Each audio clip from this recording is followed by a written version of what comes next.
Bonjour et bienvenue à tous. Aujourd'hui, entrons dans ce troisième don du Saint-Esprit, le don de science.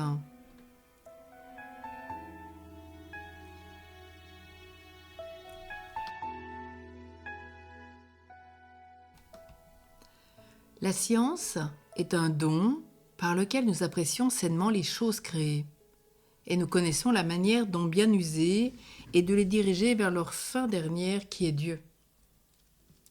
La vraie science, ce n'est pas du tout de connaître, ni d'avoir réponse à tout. Dieu seul est omniscient. La science que l'Esprit Saint nous donne, elle est réaliste. Elle grandit nos efforts. C'est le fait de savoir exactement ce qu'on doit faire ici et maintenant, au moment présent, afin de plaire à Dieu, de le contenter. C'est bien ce que nous disait Sainte Thérèse d'Avila, et c'est totalement juste, c'est peut-être la chose à retenir. Savoir faire exactement ce qu'on doit faire, ici, maintenant, au moment présent, afin de plaire à Dieu, de le contenter. Et donc dans la situation, dans l'état de vie où je suis, dans la vie concrète où je me trouve, là où je vis, de façon très incarnée, savoir ce que Dieu me demande. C'est tout le réalisme extraordinaire des saints. Je sors de mon moi, de ma niche pour être bien à mon travail, à mon devoir d'état. La vie se simplifie, devient forte et réaliste. Après la résurrection, par exemple, de la fille de Jaïr, alors que tous les témoins s'étonnent et s'agitent, Jésus dit « Donnez-lui à manger ». Pour quelqu'un qui va passer aussi peut-être des examens, c'est prendre 1 heure de détente, puis 5 minutes pour dire une dizaine de chapelets à genoux, afin de pouvoir donner ensuite le maximum. C'est cela le don de science. C'est se ramasser pour donner force, qualité, sobriété, intensité. C'est le sens de l'aujourd'hui. Donne-nous aujourd'hui notre pain de chaque jour, disons-nous dans le Notre Père. Voilà ce qu'on demande, car ce que le Seigneur nous donne, c'est aujourd'hui. Il nous le donnera encore demain, mais c'est tout le réalisme de la foi. Et par ce don précieux, la vérité apparaît à l'âme. Elle connaît ce que Dieu demande et ce qu'il réprouve, ce qu'elle doit rechercher, ce qu'elle doit fuir. Sans la science divine, notre vue court le risque de s'égarer à cause des ténèbres qui trop souvent obscurcissent en tout et en partie l'intelligence de l'homme. Ces ténèbres proviennent d'abord de notre propre fond qui porte des traces trop réelles de la déchéance. Elles ont encore pour cause les préjugés et les maximes du monde qui faussent tous les jours les esprits que l'on croirait les plus droits. Enfin, l'action de Satan, qui est le prince des ténèbres, s'exerce en grande partie dans le but d'environner notre âme d'obscurité ou de l'égarer à l'aide de fausses lueurs. La foi qui nous a été infusée dans le baptême est la lumière de notre âme. Et par le don de science, l'Esprit Saint fait produire à cette vertu des rayons assez vifs pour dissiper toutes nos ténèbres. Les doutes alors s'éclaircissent, l'erreur s'évanouit, la vérité apparaît dans tout son éclat. On voit chaque chose dans son véritable jour, qui est le jour de la foi. On découvre les déplorables erreurs qui ont cours dans le monde, qui séduisent un si grand nombre d'âmes, et dont peut-être on a été soi-même longtemps la victime. L'esprit de science, comme Salomon a dit, c'est augmenter la science, c'est augmenter la douleur. La véritable science, en effet, consiste à savoir que nous sommes mortels, fragiles, faibles, et que dans cet exil, dans cette prison, dans ce pèlerinage, dans cette vallée de larmes, nous devons souffrir et pleurer. Aussi, dans la 3e béatitude qui correspond à ce don, il est dit « Heureux ceux qui pleurent parce qu'ils seront consolés » Matthieu 5,5. Et encore, malheur à vous qui riez maintenant, car vous pleurerez. Luc 6, 25. Le don de science nous révèle la fin que Dieu s'est proposée dans la création, cette fin hors laquelle les êtres ne sauraient trouver ni le bien ni le repos. Il nous apprend l'usage que nous devons faire des créatures qui nous ont été données, non pour nous être un écueil, mais pour nous aider dans notre marche vers Dieu. Le secret de la vie nous étant ainsi manifesté, notre route devient sûre, nous n'hésitons plus, nous nous sentons disposés à nous retirer de toute voie qui ne nous conduirait pas au but.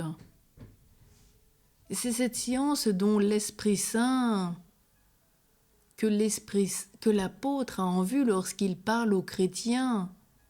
Paul dit aux Éphésiens 5:8. Autrefois vous étiez ténèbres, maintenant vous êtes lumière dans le Seigneur. Marchez désormais comme les fils de la lumière.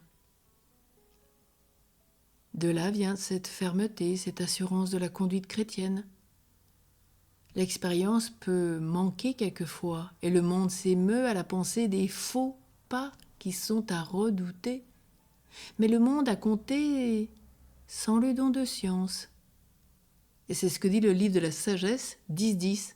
Le Seigneur conduit le juste par les voies droites, et pour assurer ses pas, il lui a donné la science des saints. Chaque jour, cette leçon est donnée. Le chrétien, au moyen de la lumière surnaturelle, échappe à tous les dangers. Et s'il n'a pas l'expérience propre, il a l'expérience de Dieu.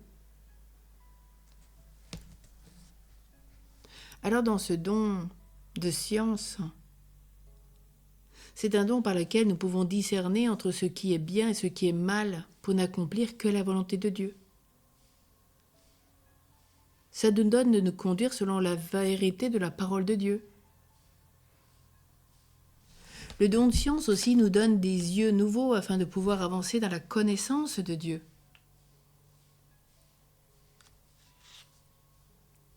Et puis la science aussi, ça nous donne de voir la réalité selon Dieu.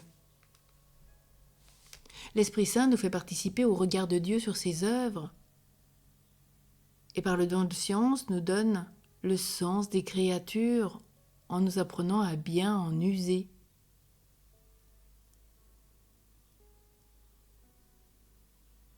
L'Esprit Saint, il m'aide à découvrir ce que je dois faire et ce que je dois éviter.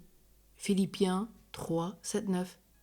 Tous ces avantages dont j'étais pourvu, je les ai tenus pour un désavantage à cause du Christ. Pour lui, j'ai accepté de tout perdre, nous dit saint Paul.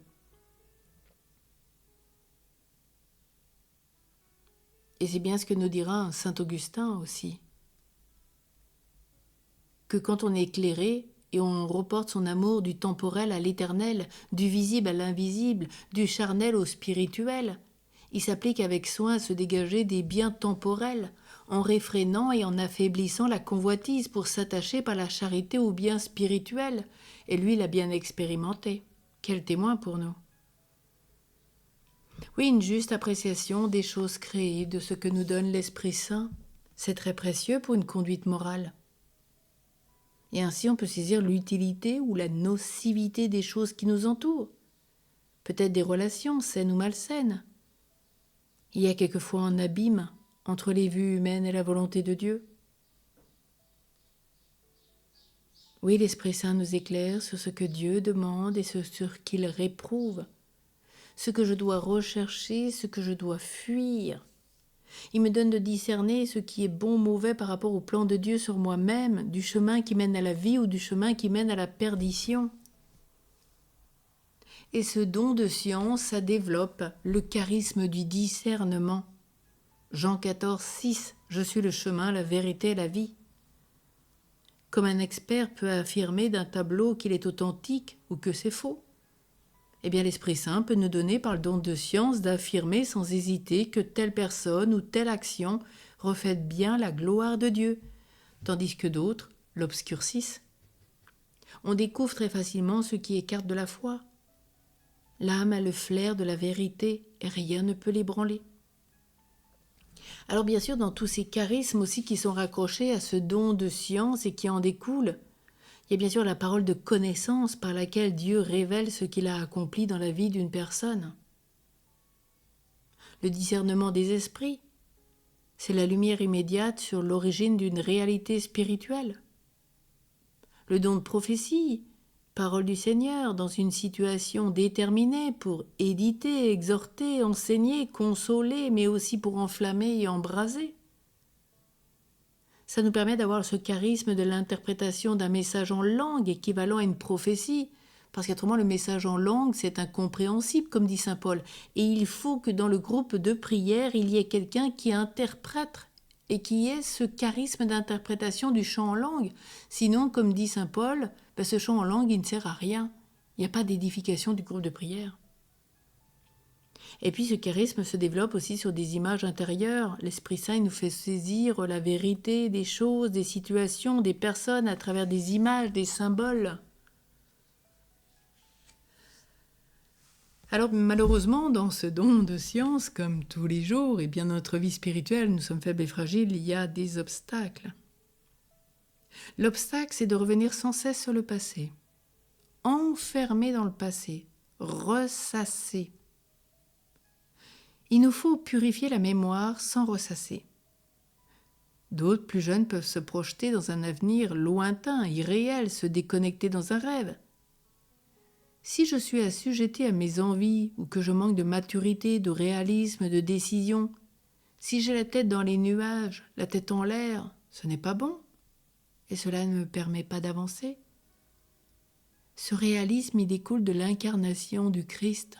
Le Verbe se fait chair. L'Éternel s'est fait chair, Jésus de Nazareth. Donne-nous aujourd'hui donc le pain de ce jour, le pain dont nous avons besoin pour aujourd'hui. Les saints, ce sont ceux qui vivent l'aujourd'hui de Dieu, le passé étant confié à la miséricorde et le futur à la providence, nous rappelle le saint Padre Pio. Alors il y a 2 moyens pour grandir, 2 remèdes. Tout d'abord, avoir une prière du matin. Elle peut être brève, mais intense, pour se recueillir en présence de Dieu.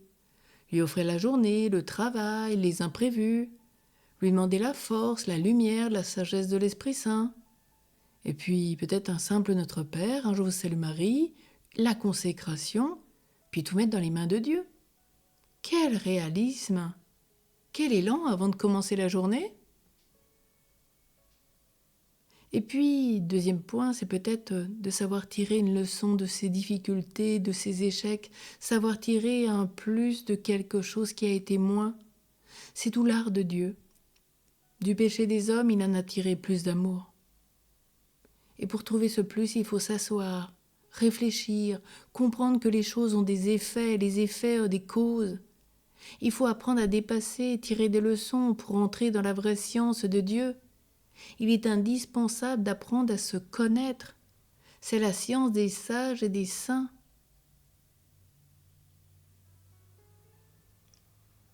Oui, sois béni, divin Esprit, pour cette lumière que tu répands en nous aujourd'hui. Toi qui es là maintenant avec une si aimable persévérance que tu mets en nous. Ne permets pas que nous en cherchions jamais une autre. Elle seule nous suffit, hors d'elle il n'y a que ténèbres. Il nous faut donc l'amour de cette science que tu nous as donnée pour que nous soyons sauvés. L'ennemi de nos âmes nous jalouse et veut cette science salutaire, il voudrait y substituer ses ombres. Oui, que selon la parole de Jésus, notre œil soit simple, afin que tout notre corps, c'est-à-dire tout l'ensemble de nos actes, de nos désirs, de nos pensées, de tout ce que nous sommes, soit dans la lumière.